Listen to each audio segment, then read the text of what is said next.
വിവരാവകാശ നിയമപ്രകാരമുള്ള അപേക്ഷയ്ക്ക് മറുപടിയായി സാമൂഹ്യക്ഷേമ വകുപ്പ് നൽകിയ രേഖയിലെ വിവരങ്ങൾ ഞെട്ടലുണ്ടാക്കുന്നതാണ്. 13 മുതൽ 18 വയസ്സുവരെയുള്ള പെൺകുട്ടികളിൽ നടത്തിയ സർവേ അനുസരിച്ച് 2002 മലപ്പുറം ജില്ലയിൽ നടന്നത് 26,442 ശൈശവ വിവാഹങ്ങളാണ്. ഇങ്ങനെ വിവാഹിതരായവരിൽ 918 പേർ 14നും 15നും ഇടയിൽ പ്രായമുള്ള കുട്ടികളാണ്. 13നും 14നും ഇടയിൽ പ്രായമുള്ള 352 പേരാണ് വിവാഹിതരായത്. 15നും 16നും ഇടയിലുള്ള 2450 പേരും 16നും 17നും ഇടയ്ക്കുള്ള 7440 പേരും വിവാഹിതരായി.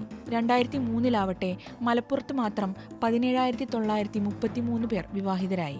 ഇക്കൂട്ടത്തിലും നല്ലൊരു ശതമാനം പെൺകുട്ടികളും 14നും 15നും ഇടയ്ക്ക് പ്രായമുള്ളവരാണ്, 575 പേർ.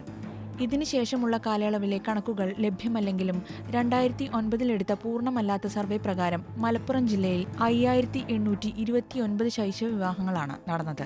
ജാതി തിരിച്ചുള്ള കണക്കുകൾ പരിശോധിക്കുമ്പോൾ വിവാഹിതരായ 4,955 പെൺകുട്ടികളിൽ 4,249 പേർ മുസ്ലിം കുടുംബങ്ങളിൽപ്പെടുന്നവരാണ്, 339 പേർ പട്ടികജാതി വിഭാഗത്തിൽപ്പെടുന്നവർ, 55 പേർ പട്ടികവർഗം, 312 പേർ മറ്റുള്ളവർ.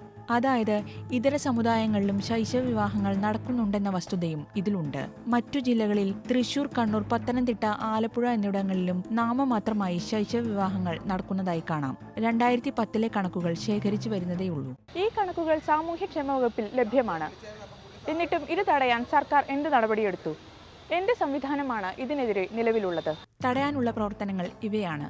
1. ശിശു വികസന പദ്ധതി ഓഫീസറുടെ മേൽനോട്ടത്തിൽ രൂപീകരിച്ച കുമാരി ക്ലബ്ബുകൾ വഴിയുള്ള ബോധവൽക്കരണം. 2. വിവാഹം നടക്കുന്നത് കണ്ടെത്തി തടയാനായി നിയോഗിക്കപ്പെട്ട ശൈശവ വിവാഹ നിരോധന ഓഫീസർമാരുടെ പ്രവർത്തനം. കോഴിക്കോട് ആസ്ഥാനമായി പ്രവർത്തിക്കുന്ന പുനർജനി എന്ന വനിതാ അഭിഭാഷക സംഘടനയ്ക്കാണ് വിവരാവകാശ നിയമപ്രകാരം സാമൂഹ്യക്ഷേമ വകുപ്പ് ഈ വിവരങ്ങൾ കൈമാറിയത്. പ്രബുദ്ധരായ ജനങ്ങളുടെ നാടാണോ കേരളം? എങ്കിൽ പെൺകുട്ടികൾക്ക് വിദ്യാഭ്യാസത്തേക്കാൾ പ്രധാനം വിവാഹമാണെന്ന് കരുതുന്ന വലിയൊരു വിഭാഗം നമുക്കിടയിൽ എന്തുകൊണ്ടുണ്ടായി? ബോധവൽക്കരണ പ്രവർത്തനങ്ങൾ എവിടെ ചെന്നെത്തി? നിയമങ്ങൾ കൊണ്ട് എന്ത് കാര്യമുണ്ടായി? ചർച്ചകൾക്ക് ഇനിയും സമയമുണ്ട്. ക്യാമറാമാൻ റോണി ജോസഫിനൊപ്പം സന്ധ്യ, ഏഷ്യാനെറ്റ് ന്യൂസ്, കൊച്ചി.